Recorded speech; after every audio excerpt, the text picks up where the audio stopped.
Let's assume that on the 1st of August, John loses his job and will no longer have an income stream. Furthermore, we'll also assume he has no savings, no assets, and is also in debt, with his personal loan payment being due on the 25th of each month. As soon as he lost his job and noticed he had no savings, John became insolvent. In other words, insolvency is a state of being in which you're incapable of meeting your financial obligations. So, as of the 1st of August, we can say that John is insolvent. Then the 25th comes along, and of course, John will not be able to make his loan payment. As of that point, he is also in default. Or, to put it differently, a default is a specific event in which the debtor fails to make an agreed-upon payment to his creditor at an agreed-upon time. Next, John realizes that his situation is desperate and ends up deciding to file for bankruptcy, with bankruptcy being a legal process usually initiated by the debtor who declares himself unable to meet his financial obligations. Creditors recover what they can through procedures such as selling the debtor's assets, and after this process is over,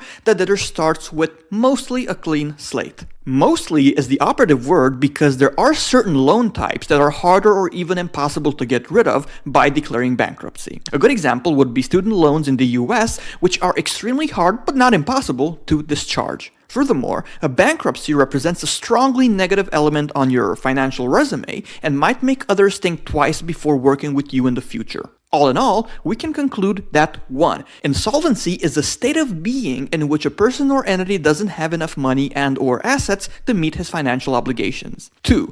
A default is an event, and we say that a default occurred when a person or entity fails to make an agreed-upon payment to creditors on time. 3. A bankruptcy is a legal process through which the debtor declares he can no longer pay creditors back, and creditors work with the authorities so as to recover whatever they can.